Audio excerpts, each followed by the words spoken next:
I'm Ariana Grande. Hi, I'm Cynthia Erivo. And you're listening to the Broadway Podcast Network. Visit bpn.fm to discover more.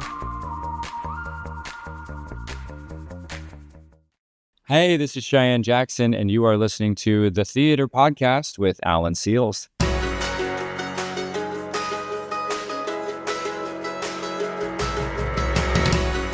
Hey everyone, welcome to the Theater Podcast, intimate and personal conversations with the industry's biggest names. I'm Alan Seals, and I am so excited to bring this episode to you now with Cheyenne Jackson.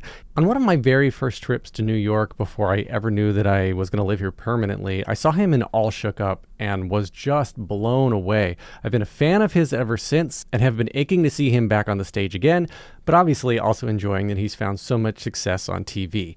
He's also an extremely transparent person, and we dive into a lot of what makes him incredibly unique, including his sobriety journey after leading a hard and somewhat insulated childhood, a random encounter with Tina Fey that led to his stint on 30 Rock, being a dad to twins and how hard it might be to them now that he's back on the stage at Pasadena Playhouse, and believe it or not, hair plugs.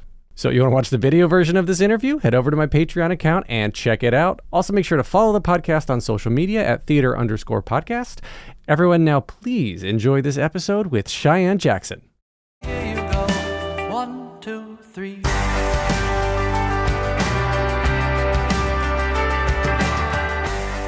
Come on, everybody. Today's Academy Award-nominated guest needs no introduction, but I'm going to give him one anyway. Put on your blue suede shoes and don't be cruel, because he's a true roustabout in the entertainment world.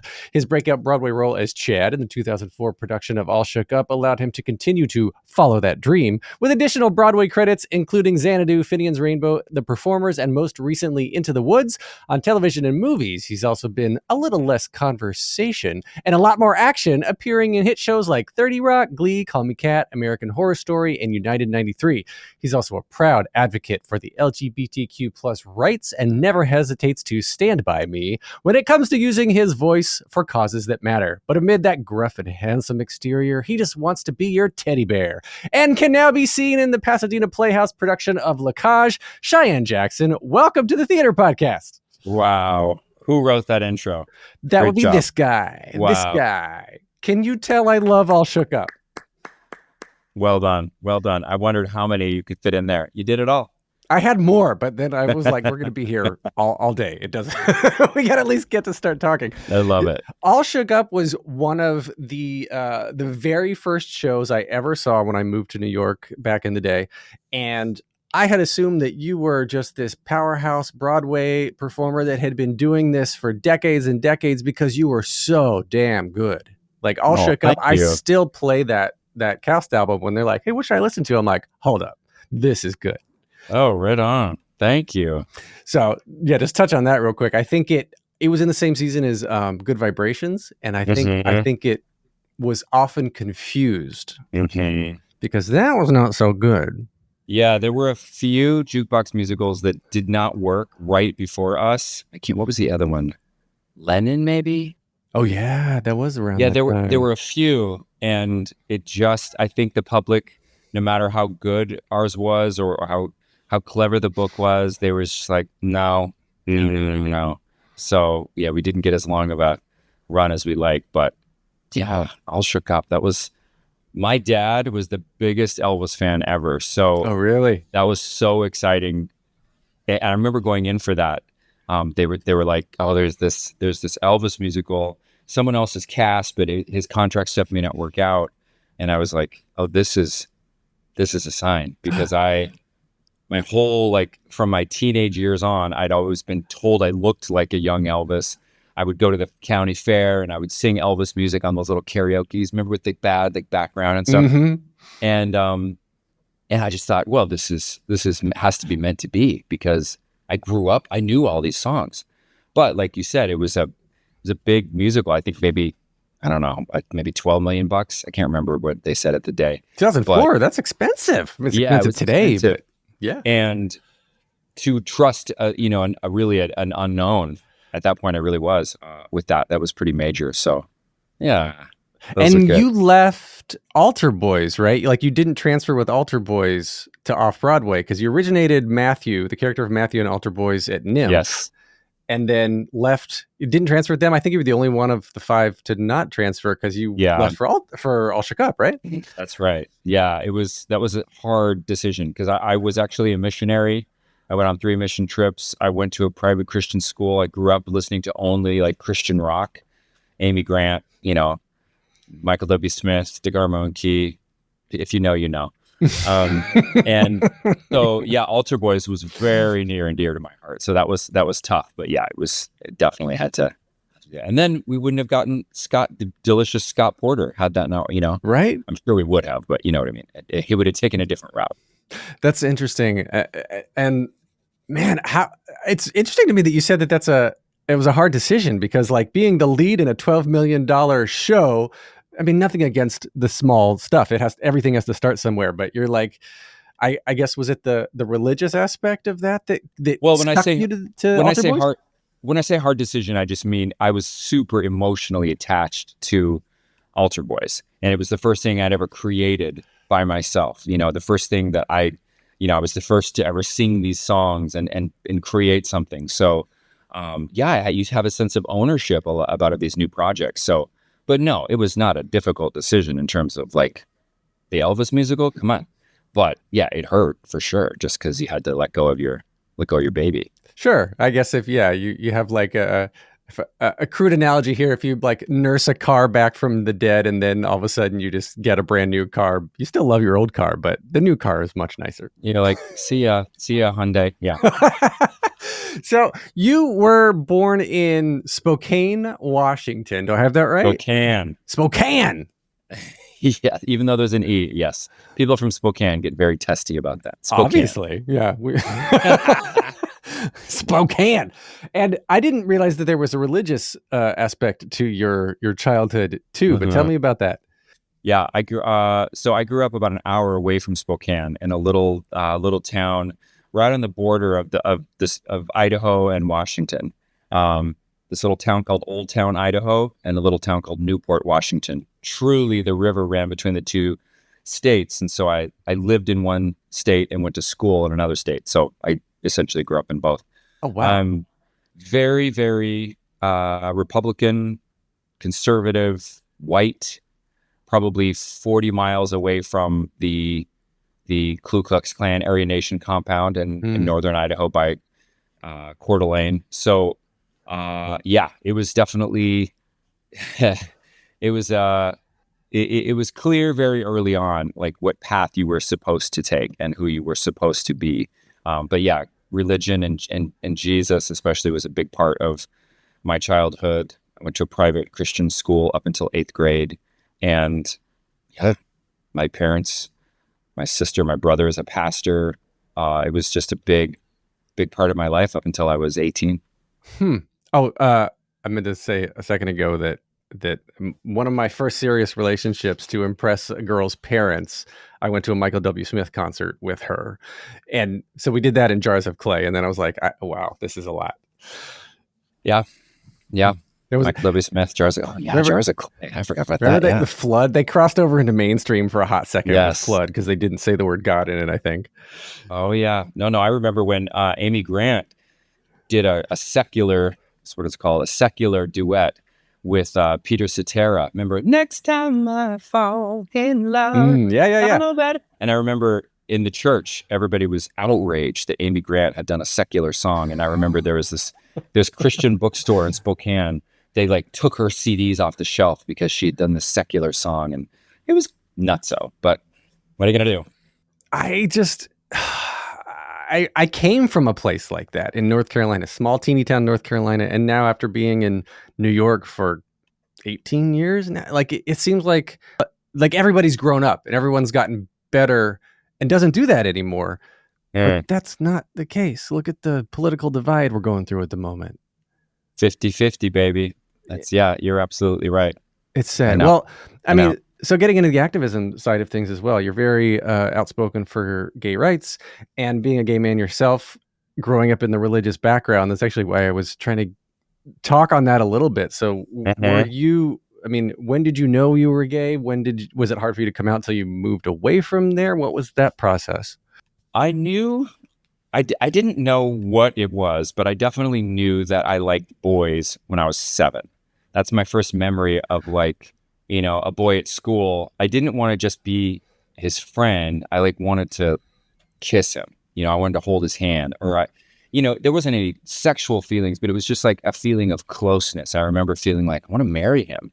And then up until, I guess maybe I was probably when I was 13, when I hit puberty, I really, for the first time in my brain, or like in the privacy of my bedroom, would say it out loud, like, You say it to yourself in your bedroom? just to myself, just like, and then like I said, I had girlfriends and or maybe I didn't say, but I had girlfriends, and then I went on 3 mission trips.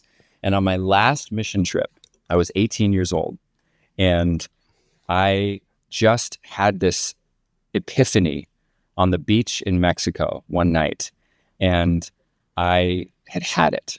I had a girlfriend. I was in the church, and I just thought it was all such bullshit.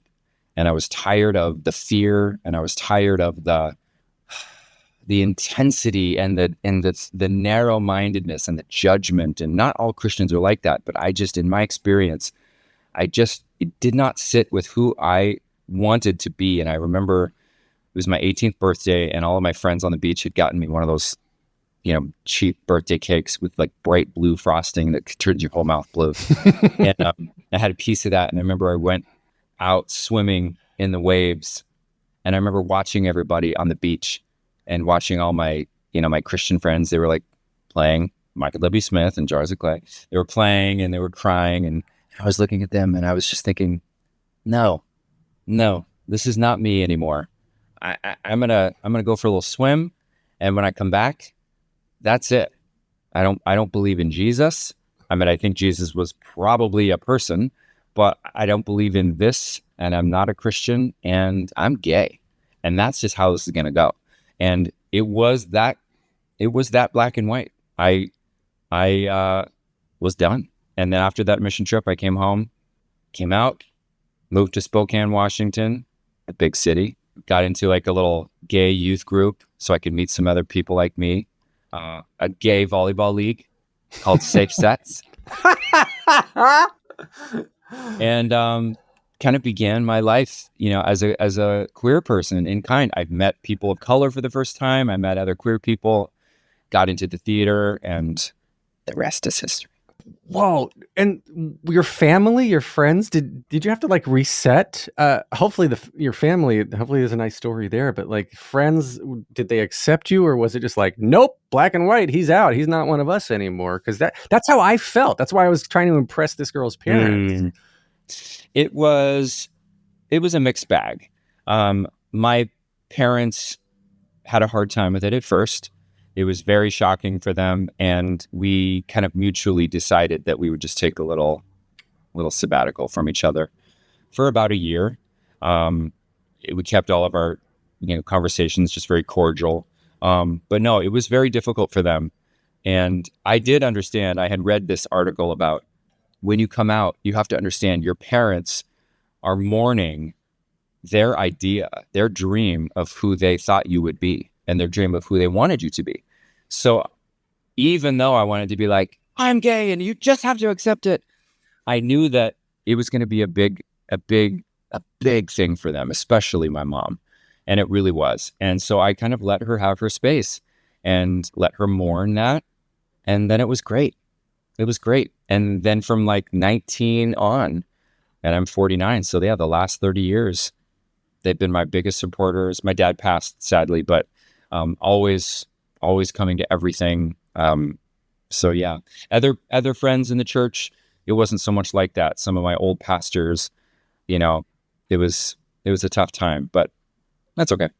Well, hopefully the good friends and the true family are still with you, it sounds like. So Absolutely. Man, that's how it should be anyway. But absolutely, you started your professional career as an ad exec in a magazine in Seattle. Is that true? Yes. So I moved after Spokane, I moved to Seattle, and I started working my day job. First I worked at a bank. I was a great bank teller, fabulous bank teller. My line was super long. And then I got involved in the theater scene in Seattle because I knew that they had a really thriving, and still do, a thriving theatrical community. So I worked at the Civic Light Opera in the West Coast premiere of Children of Eden. Ooh. They'd never done it out there. I played Cain in Children of Eden. It was my first thing in Seattle, and everyone's like, "Who's this guy?" And it was really exciting. And then I worked at the Village Theater in Issaquah, Washington, and I got my equity card doing a production of Babes in Arms, and then just did show after show after show, all while working at this magazine, and really wanted to go to New York.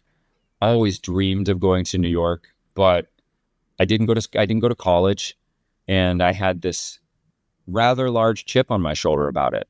I thought, like, I wasn't trained as a dancer or an actor or a singer, and I thought, like, I can't go and compete with all these boys, straight out of Juilliard who were like, da. And so the years started creeping up, and then by that time I was 27, and I thought, like, well, now, at that time I thought I was old, which is so crazy, but I just kind of, thought, well, I'll just have a great life here in Washington and, get married and maybe have kids and just do theater on the side. But then two things happened: 9/11, and then we had a death in our family, my brother's little 3-year-old girl. And both of those really life-changing events lit something within me. Don't go anywhere. We'll be right back after this break. Welcome back to the episode. In Seattle, if you were like one of the little Seattle stars, what they would do is, with the big productions that would come in, sometimes they would cast local people as in the ensemble of the really big shows, or we would understudy them. Mm-hmm. And this new production came in of The Prince and the Pauper, and Mark Kudish was the lead, and I was cast as his understudy. And he took one look at me in rehearsal. He's like, "Dude, you're obviously my understudy." And I was like, "Yeah." And we struck up this friendship. That's a really good Mark Kudish. And he said, if you ever move to town, if you ever move to New York, give me a call. I'll hook you up, with my agent or whatever. There was something about him that I just really thought was genuine and lovely.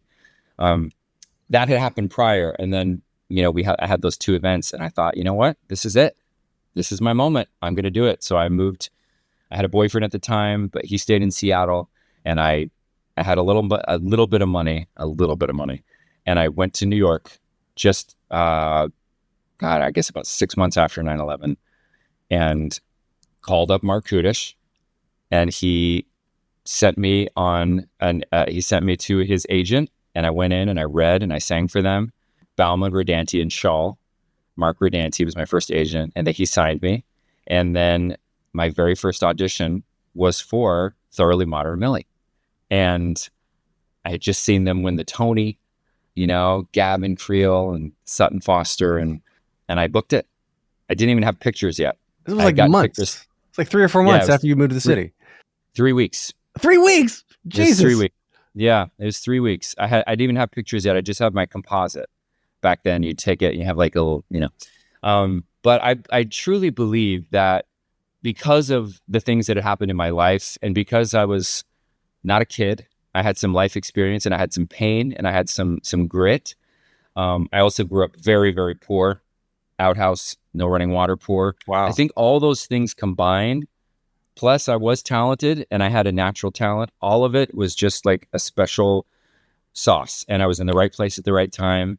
And they needed somebody, ironically, in Millie to cover Mark Kudish. He didn't even know. So they needed somebody who could sing baritone, and they needed someone who could cover Gavin Creel, who was this beautiful high tenor. And it happened to be me. And so that is how all that happened. That's insane. So you made your debut in Millie. Who did you go on for first? Mark got an opera. And so I got to go on, after being in the show, I got to go on 3 weeks after being in the show. I got to go on for him for about a month while he was doing this opera. So 6 weeks into being in New York, I was playing a lead on Broadway, opposite Sutton, opposite Gavin. So much so, nobody was even there for my opening night. My family couldn't come yet. And so I remember in that, there's a scene where like it's a turntable and I'm like, I have my feet up on the desk and I have to be like, John, I have to shout, and I have this big moment. And I rose out of my body for a second thinking like, I am on Broadway. I'm about to make my Broadway debut. I was just, and then I was like back in my body, but I just wanted to remember that moment because it was only going to happen once. Yeah. And then Gavin, my dear, sweet Gavin, got a TV movie. He got this movie called Eloise at the Plaza, and it was exciting times. And then I got to go on him for quite a long time too. So yeah, it was great. Such a great group of people. Yeah. We're recording this about a week after Gavin passed. And it's still hitting me hard. He just seemed to be everywhere in such a joy, a positive energy. And like you got to work with him again recently and Into the Woods. And Gavin was what you hope people could be. Gavin was, I can't even believe I'm talking about him in past tense. He was one of my best friends, and he was an open heart. He just was. I'm somebody who doesn't have a lot of male friends. I'm kind of like my dad in that way. I'm kind of a weird lone wolf, and he knew that about me, and he would punch through and make me answer the phone and, tell me a gross joke. And, he was absolutely one in a million. And it's just, yeah, it's crazy. Well, moment of silence for Gavin. Okay, so Xanadu, let's see. You've had some interesting career moves here. Less than a week before scheduled opening night, you assumed the lead role of Sonny in Broadway, replacing James Carpinello, who had been injured during rehearsal. You hadn't even planned on being in Xanadu, right? What's the story there? So again, I'd done the workshops of Xanadu. I'd done all the stuff prior. Loved it. It was super weird. And Douglas Carter Bean's book was delish. But Jane Krakowski and I created it together.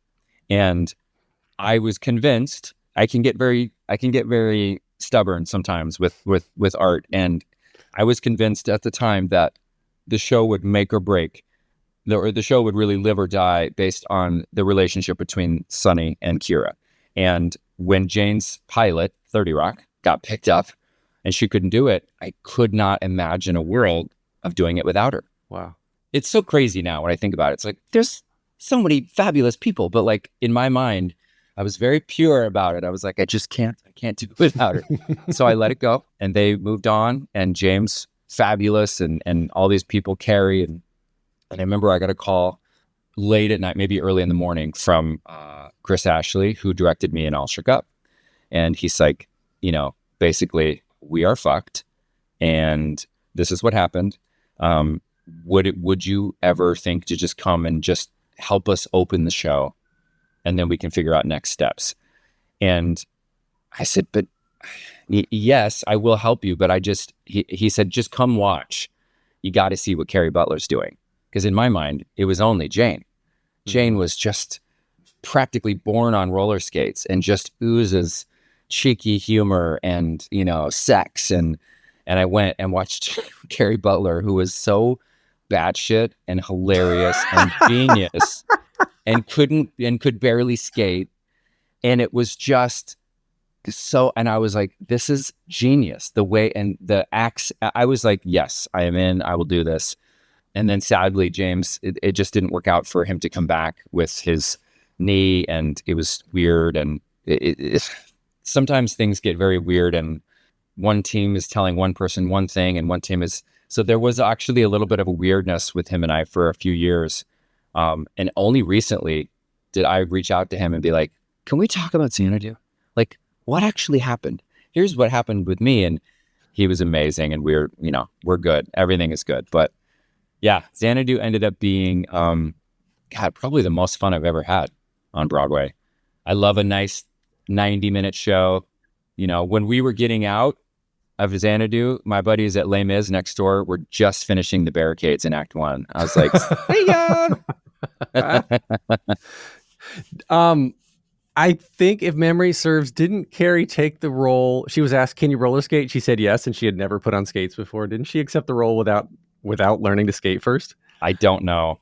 I don't know, probably, but oh my God, she's just so naturally charming and goofy. Oh, she's so good. I Well, if love that's her. not true, let's start a rumor. We'll That's get it. That's that a good going. story, though. I could see her doing something like that. Yeah, by her own admission, she doesn't. She says she's not a great dancer and says she's not a great. But that's what worked so great for Kira, is that she didn't have to be this great skater. You had to believe that she was this muse, and you did, because she's just fantastic. That's so cool. And then Yeah. Let's see. So then at some point in all of this, you flipped a switch or added on to, how would you call it, the TV and film side? Because starting out Yeah. with a lot of big name stuff, were you, I guess, what got you into that particular area? Because your theater agent's not necessarily going to send you out for any TV or film stuff, so you got to go pursue this. There were a couple of close calls around All Shook Up time, because what I had going for me was that I'm not a dum-dum. I know, even though I play a really good dum-dum, I'm not a dum-dum. And I know that I always have been able to know who I am in this business and who I'm not. And that is just to say, I know what list that I'm on, and I know what, people talk about, A list, C list. And I always knew where I lived in that world, and still do. I think it's important. And I knew that with All Shook Up, I knew that this was your moment. I was like, this is my break. It's happening right now. There's a billboard of my big face in Times Square. So this is going to be something. And I had some big close calls. I remember I was on like the short list for one of the Superman remakes. And I, had some big meetings, but I'd never been trained to be on camera, and it just didn't work. And I had a really close call for Scary Movie. Which one was it? Scary Movie 2, maybe? Craig Bierko got it. I can't remember. But I just remember I had these close calls, and I was like, what's happening? Why isn't it working? And so I took an on-camera class with Bob Krakauer, great teacher. And I'd never seen my face on camera before. And it was shocking because, my face is what it is. It's very malleable. It's very expressive. My eyebrows, my lips, it's just a thing, right? So I didn't know how to control it. And I definitely did not know what to do with it on camera.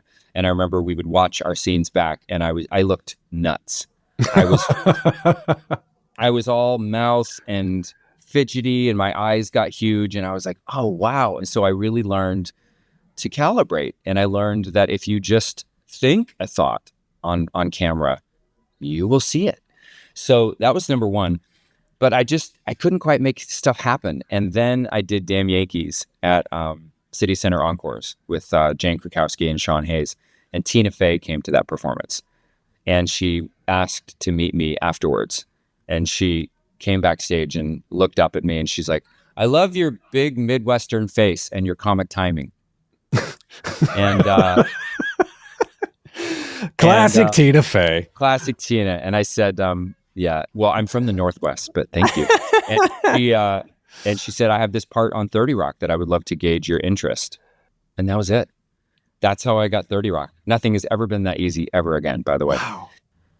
So I started working on 30 Rock and did that off and on for 4 years. And that led to getting some pilots and some films. And they even let me do the revival of Finian's Rainbow while I was shooting that, which was crazy. I would never, ever do that again, a show while I'm doing a TV show. It's too much.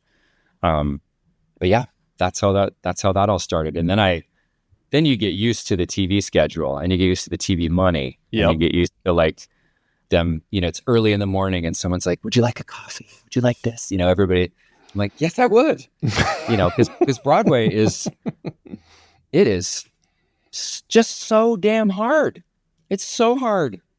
And it doesn't pay well compared to TV and film. No. And you put everything in your entire, people think like, I used to think like, oh, Broadway. So you do one show at night. Oh, that's doable. It's a few hours. You have the rest of the day. No, bitch. Your whole day is focused on that performance at night, taking care of your voice, taking care of your body. It's just, you do it, and then you're like, then you do it again the next day, and twice on Wednesday. So, yeah. So I got used to doing that for a long time. still love TV, but this last few years, having kind of stepping my toe back into stage has been really, really wonderful. I took about a 10-year break. Well, I was about to say, you've been in LA 12 years now, right? Yeah.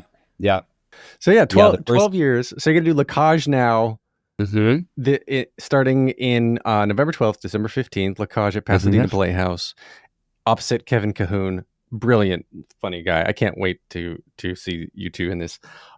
But this is, in 12 years of being in LA, this is the first time you've done theater there? Yeah, I know. Wow. It's weird. I've always wanted to, but it never seemed to work out. Yeah, it's crazy. And I didn't do anything on stage for 10 years. And then I stepped in for my pal Gavin in Into the Woods. And then just did Once Upon a Mattress in January. But I haven't done a lot of stage in a long time. So a little rusty. It doesn't, it's definitely, it's the same skill set, but you get used to sitting around in your trailer, people bringing you coffee. So Cheyenne, you also have twin children who are, you said they're 8 today? They're 8 today. 8 today.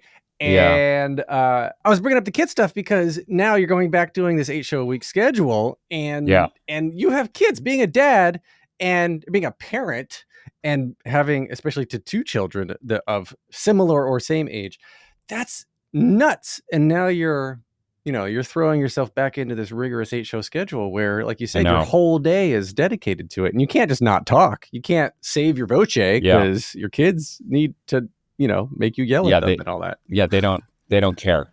They don't care, nor should they. So I don't know how it's going to go. I've had a lot of talks with them. I'm like, listen, I'm going to be able to make it to 5 of Willow's basketball games and 4 of Ethan's soccer games. And we're going to just kind of work it out. But I don't know how it's going to go. Do they know Daddy's on TV? That Daddy's got, 750,000 Instagram followers? Do they know how big of a deal Daddy is? Because I preface this by saying, because my kids can search for me on YouTube and I pop up in videos, they think I'm super famous. They have no context. Yeah, they do know. And it's only been in just recent years mostly because now that they go to school, they're in 2nd grade. I'm in the Disney movie, The Descendants. Yeah. The second Descendants movie. I don't know if your kids watch that or have. We've seen it. Yeah. So, to 8 and 9-year-olds, I'm Hades, and they think it's so cool. It's pretty cute at school. Like, I was there today because it was their birthday, and my daughter, she gets real like possessive of me and holds on to me real tight, and she's like, whoever Peyton just said that she thought you were Hades, and I was like, yeah, he's Hades, and it's it's very cute. They also are kind of wildly unimpressed too, which I love. Right. I brought them to set on Call Me Cat. I brought them to set. They really, because we had an episode where I was milking a cow, and so they were really excited to see the cow. But my son was like, "This is so boring. You're doing it over and over and over." I'm like, "That's what we do. We do it like 8 times, and then you do it again." And he's like, "Yeah."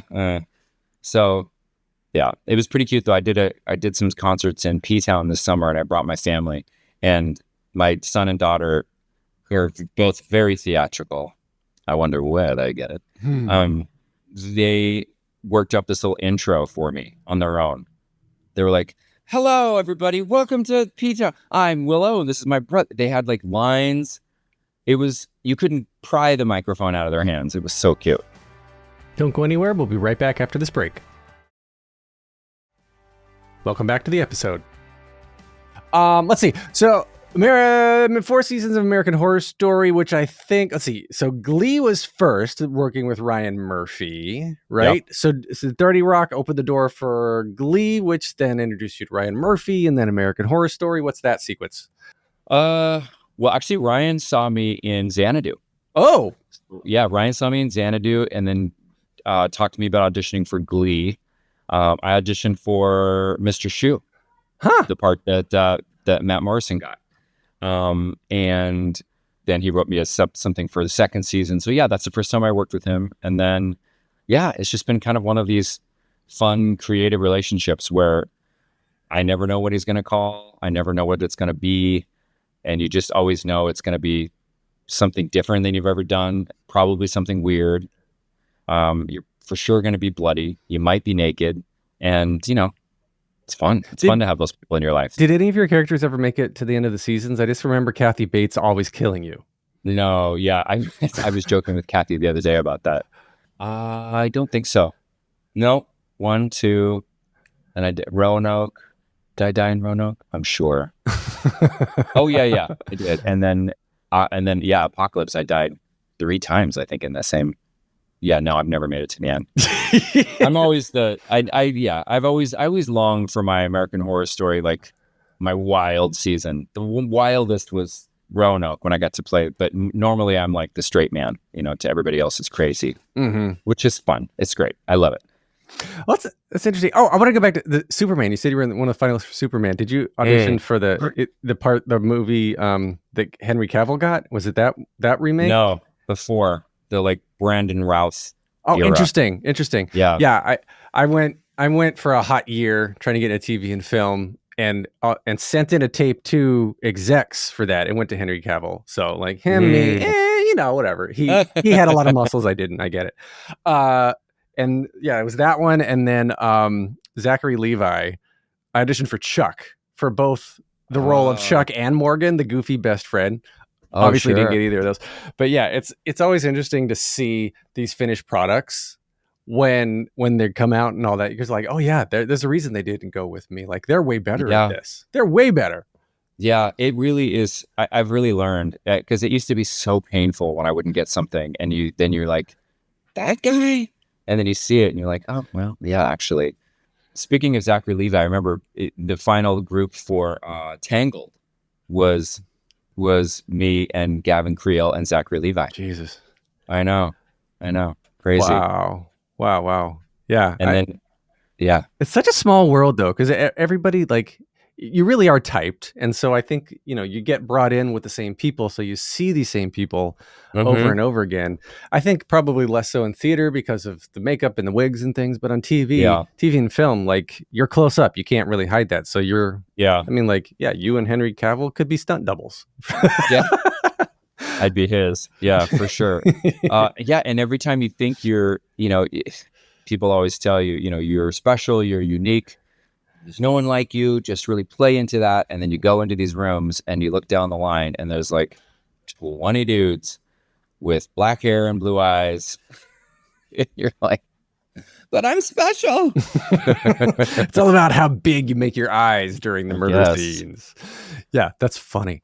And let's see, you were and maybe still are an international ambassador for AMFAR. Are you still an ambassador for that? The Foundation for AIDS Research? Yeah, I mean, not in any actual position, but I'll definitely do their events, and when they call and ask me, it's a great organization. I love those guys. Yeah, serves as the the Hedrick Martin Institute, which aims to create a safe and supportive environment in which lesbian, gay, bisexual, transgender, and questioning youths ages 12 to 24 can reach their full potential. It's interesting it goes above 18, because you would think like, oh, you're legal, you're on your own now, but I think exactly to your story, the point of your life story, once you're able to go out on your own after 18 is when you start to really experiment and question things. And you need a family. You need a chosen family. You need support for sure.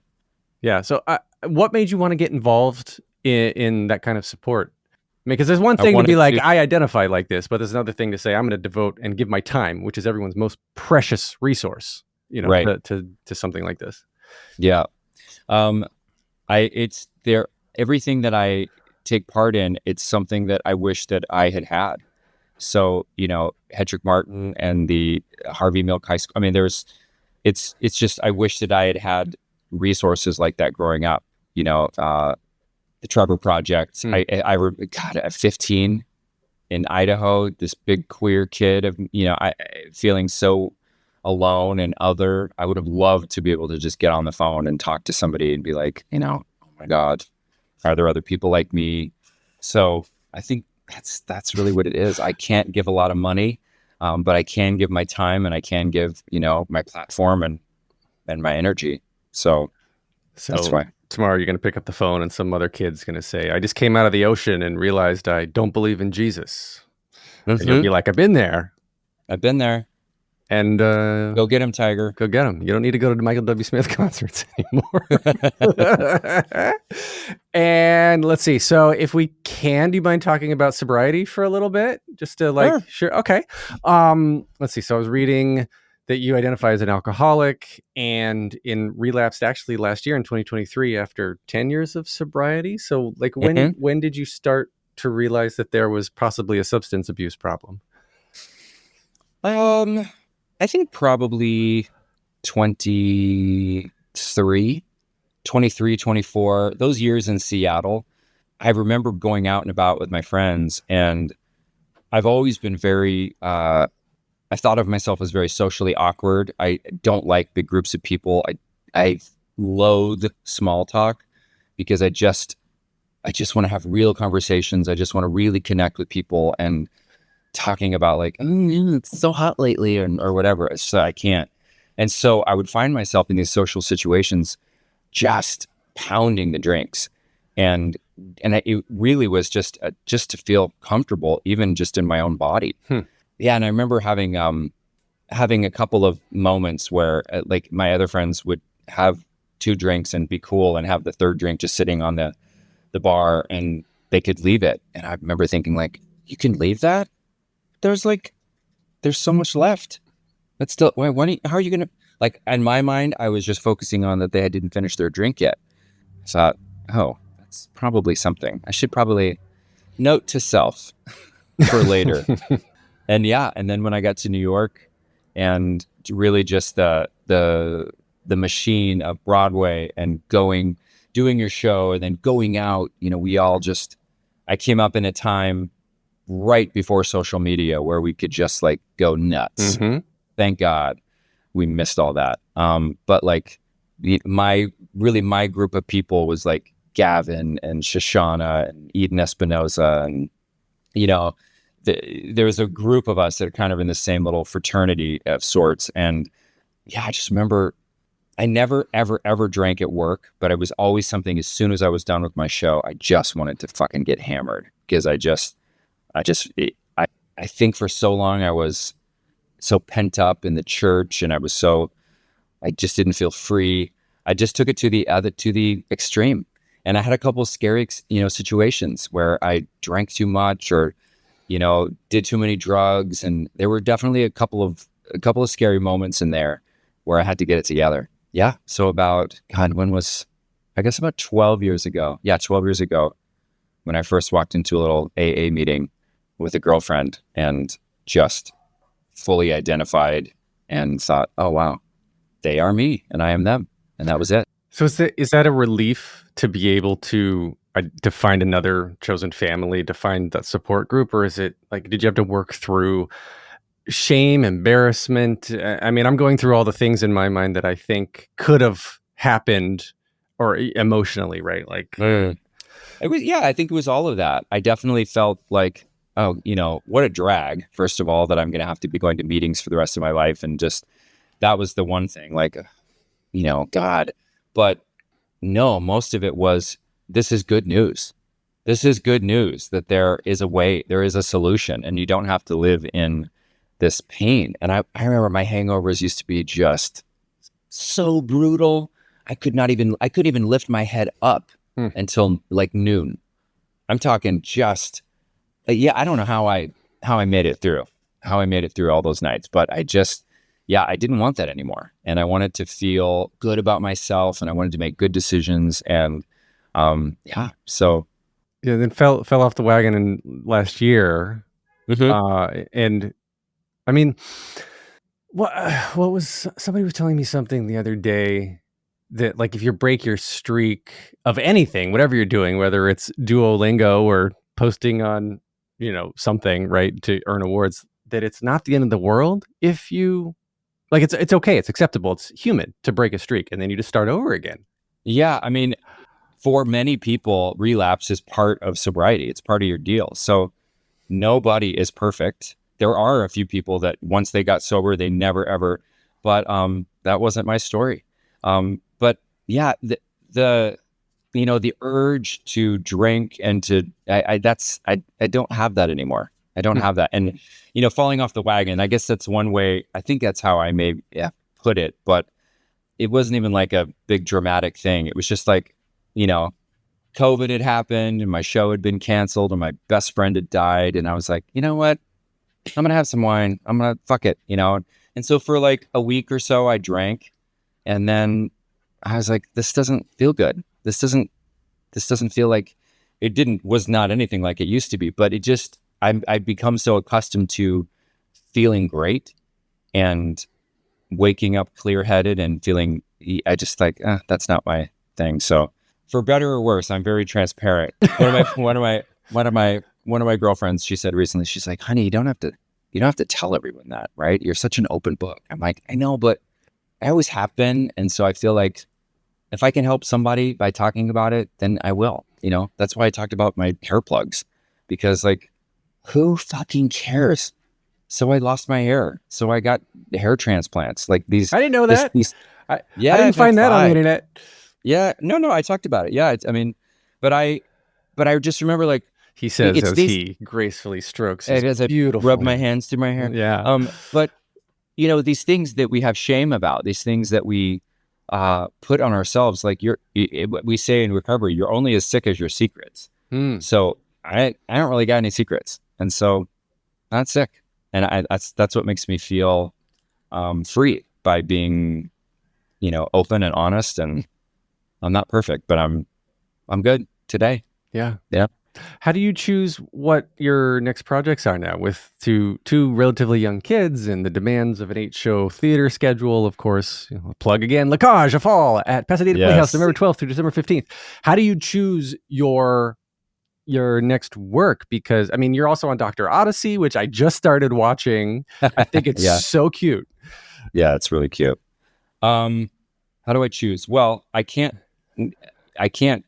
beggars can't be choosers right now. It is a nutso time in Hollywood. So I'm taking almost anything I can. I did 3 indies this year for about $4, and did a few guest spots, just to get my hours so I can still qualify for my insurance for my family. It is real. It is a real thing. I barely qualified for health insurance just 2 weeks ago. And I was the lead of a sitcom 2 years ago.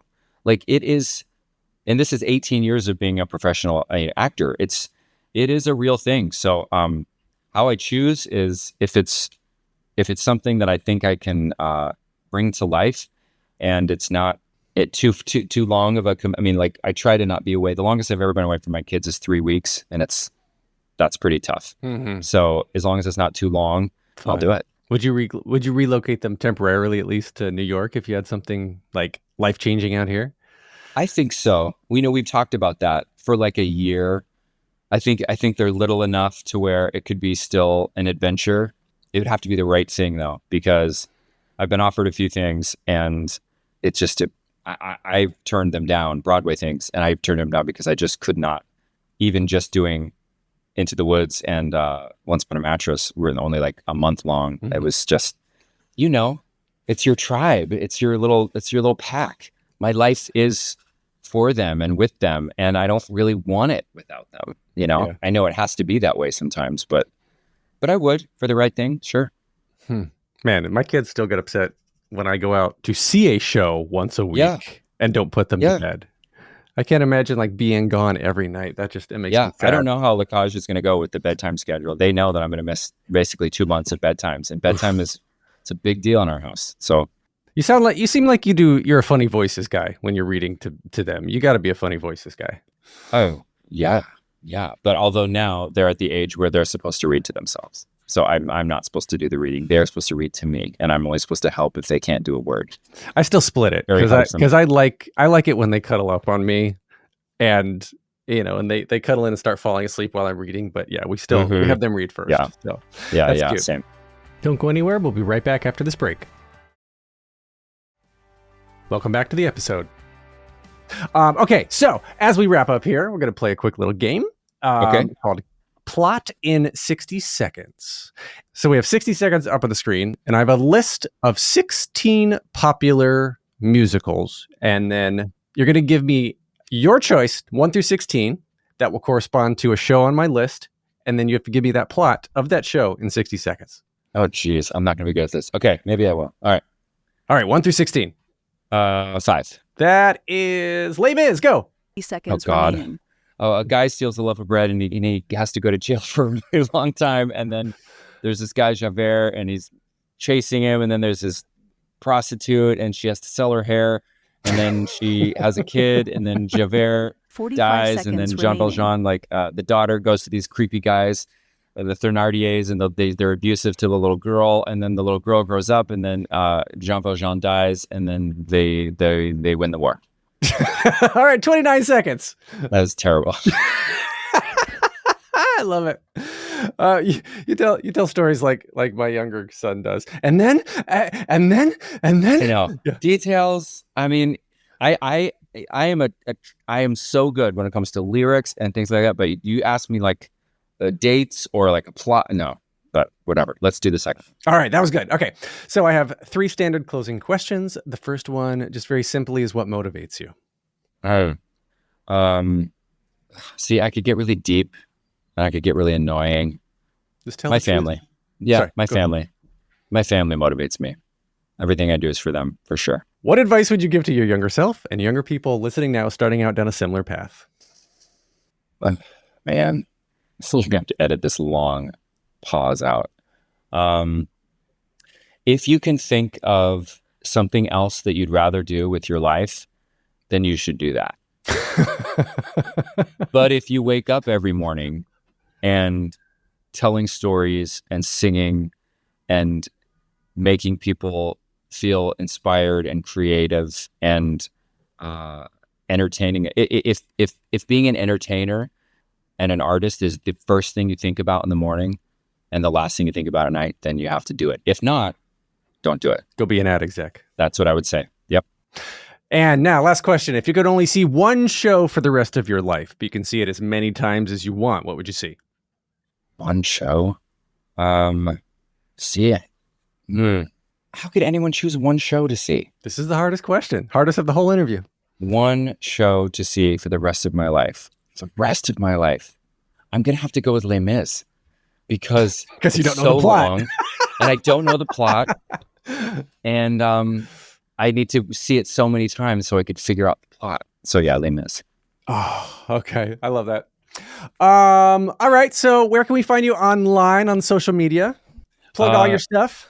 Yeah, I'm on Instagram, just at Mr. Cheyenne Jackson. That's it. I'm not on TikTok, although I probably should be. I don't know. Not on Facebook, but yeah, pretty much everything is funneled through there. If I'm in a concert or something, everything's on there. Awesome. And again, one last time, go see him in La Cage aux Folles at Pasadena Playhouse beginning November 12th through November 15th. And you can get more of me at Threads, Instagram, TikTok.